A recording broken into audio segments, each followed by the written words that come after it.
आज 56 मुस्लिम देशों को यह तस्वीर बहुत कचोटेगी, क्योंकि भारत की ताकत देखिए। राष्ट्रपति कैसे भारत में जब पहुंचते हैं तो प्रधानमंत्री मोदी उनका ऐसा स्वागत करते हैं जिसे देखकर 56 मुस्लिम देश आज कलेजा पीट लेंगे। लाली साहब, what should we make out of it कि इतनी हमने उनको घेर लिया या वो इंडिया के हाथों में चले गए? क्या इससे हम अज्यूम करें? इंडिया के हाथों में तो ज़रूर आएंगे, इसलिए उनको पैसे की ज़रूरत है और हिंदुस्तान पैसे के थ्रू काम करेगा उनके साथ। विजिट टेक्टोनिक शिफ्ट है देखने। ऐसे तो ये एक गुजरात समिट इवेंट में आ रहे हैं यूएई में इन्वेस्टमेंट के लिए। पहली बात तो ये है कि जो वाइब्रेंट गुजरात समिट है, ठीक है जी, वो कहते हैं जी कि हम we are making Gujarat as a rising place, so the term is rising Gujarat. अभी देखिए यूएई के जो सदर उधर आए हुए हैं, प्रेसिडेंट, उन्हें लेके वो कभी कहां लेके जा रहे हैं, कभी कहां लेके जा रहे हैं, रोड शो हो रहे हैं इसका। और आज ये तस्वीर पाकिस्तान हो, तुर्की हो, ईरान हो, उन सभी देशों को बहुत ज्यादा कचोटेगी। ये नॉर्मल ताल्लुकात नहीं है। What I can see and what I can talk on, ये कोई मामूली चीज नहीं है। को न मानने वाले ये कहते थे कि भारत का मुसलमान और हिंदू दो अलग अलग कौम नहीं है, एक ही माँ की दो संतानें हैं, इनके कल्चर अलग नहीं हो सकते, इनकी पूजा पद्धति भले अलग हो सकती। यूएई के सदर के बारे में या वज़ीर आज़म के बारे में बताना चाहूंगा। देखिए, दुनिया की कोई भी बिजनेसमैन हो, किसी भी मुल्क का वज़ीर आज़म हो, हमेशा जो बिजनेसमैन होता है ना, मैंने पहले भी ये चीज बताई थी कि वो इन्वेस्ट करता है हमेशा उस इंडस्ट्री के ऊपर जो इंडस्ट्री तरक्की कर रही हो। कभी ऐसी इंडस्ट्री पे कोई बिजनेसमैन जो है ना इन्वेस्ट नहीं करता कि जो इंडस्ट्री डूब रही हो। तो आप समझ जाइए मेरे सवाल का जवाब। नमस्कार दोस्तों, जय हिंद। दोस्तों, यूएई के प्रेसिडेंट एमबीजेड ने जब कल भारत में पहुंचे तो नरेंद्र मोदी जी ने सारा प्रोटोकॉल तोड़कर उनको एयरपोर्ट में स्वागत किया और पहले तो उन्हें गले लगाया और गर्मजोशी के साथ उन दोनों का स्वागत हुआ।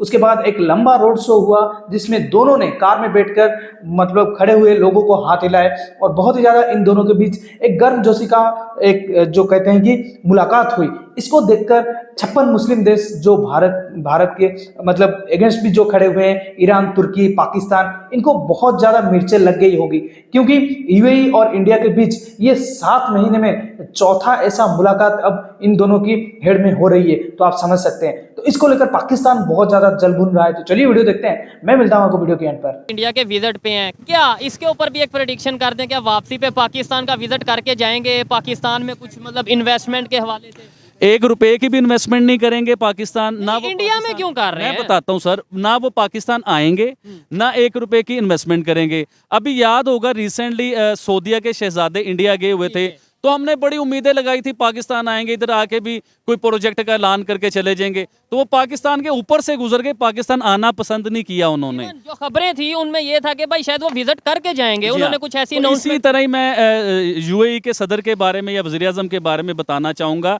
देखिए, दुनिया की कोई भी बिजनेसमैन हो, किसी भी मुल्क का वज़ीर आज़म हो, हमेशा जो बिजनेसमैन होता है ना, मैंने पहले भी ये चीज बताई थी कि वो इन्वेस्ट करता है हमेशा उस इंडस्ट्री के ऊपर जो इंडस्ट्री तरक्की कर रही हो।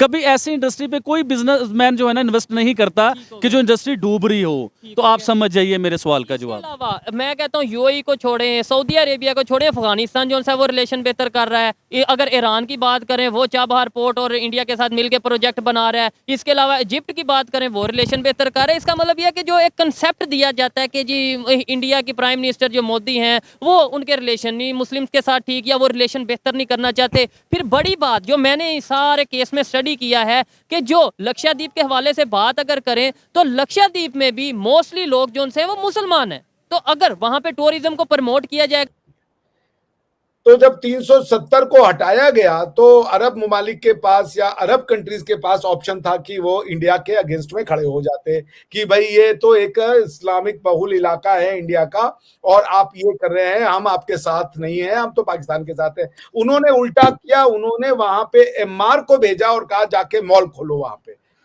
कश्मीर के में इस्लामिक आतंकवाद ने या रेडिकलिज्म ने, इस्लामिक जिहाद ने वहां पे डेवलपमेंट का सारा रास्ता बंद कर दिया था।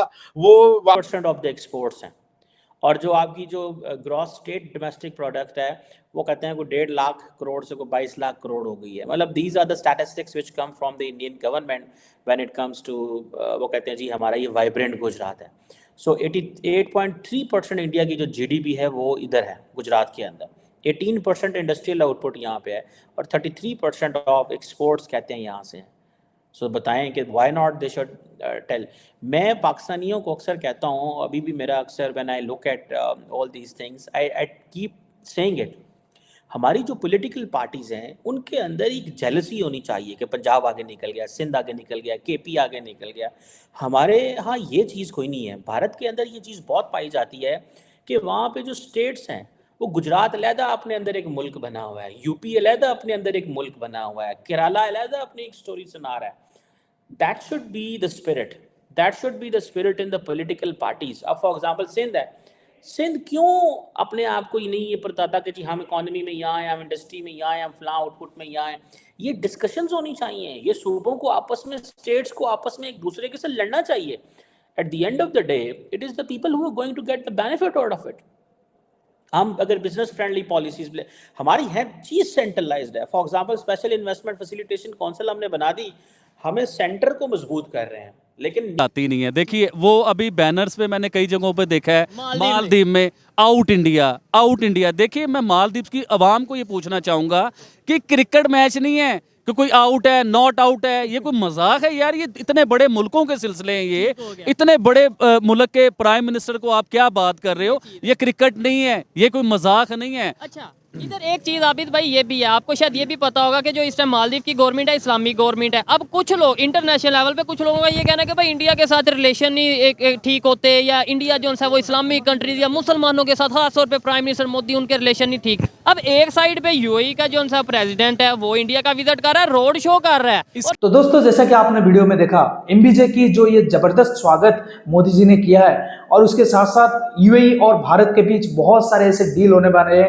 एनर्जी सेक्टर में ले लीजिए, वो फूड सेक्टर और हेल्थ सेक्टर में, ऐसे बहुत सारे सेक्टर में डील हो गए। क्योंकि ये जो वाइब्रेंट गुजरात मोदी जी ने अब गुजरात में रखा है, उसके लिए ही एमबीजे आए हैं। और इसमें बहुत सारे ऐसे देश भी आ रहे हैं, तांजानिया ले लीजिए आप, बहुत ऐसे छोटे मोटे मुल्क भी आ रहे हैं जो अब भारत में इन्वेस्ट करना चाहते हैं। तो इसमें मालदीव्स को एक सबक सीख लेना चाहिए कि भाई अगर तुम रेस्पेक्ट दोगे तो हम 2 कदम जाके तुमको और भी ज्यादा रेस्पेक्ट देंगे। जैसे ही यूएई हमको रेस्पेक्ट देता है, वो भी हम भी आप बढ़ चढ़कर यूएई की स्वागत में अपना सब कुछ लगा देते हैं। मतलब हमारा प्राइम मिनिस्टर भी प्रोटोकॉल तोड़ के वहां पर जाता है। लेकिन मालदीव्स ने जो किया आज वो भुगत रहा है। सारा इंडियन सब मालदीव्स के खिलाफ हो गए। लेकिन वहीं यूएई की बात आ जाए तो यूएई को भारत से बहुत ज्यादा प्यार मिलता है। हमारी लोग भी यूएई को बहुत ज्यादा पसंद करते हैं। ऐसे ही यूएई और भारत अब मतलब भाई भाई है। जैसे कि मोहम्मद जो एमबीजे को मोदी जी ने कल भाई जैसे संबोधित किया, तो ये बहुत बड़ी बातें बताती है कि भाई जो भारत के साथ आना चाहता है, भारत उसको भाई की तरह देखता है। तो दोस्तों इस वीडियो में इतना ही। अगर वीडियो अच्छा लगा तो जरूर लाइक कर दीजिएगा, चैनल को सब्सक्राइब करके ऑल बटन जरूर दबा दीजिएगा। जब तक हम रुकते हैं तब तक के लिए जय हिंद, वंदे मातरम।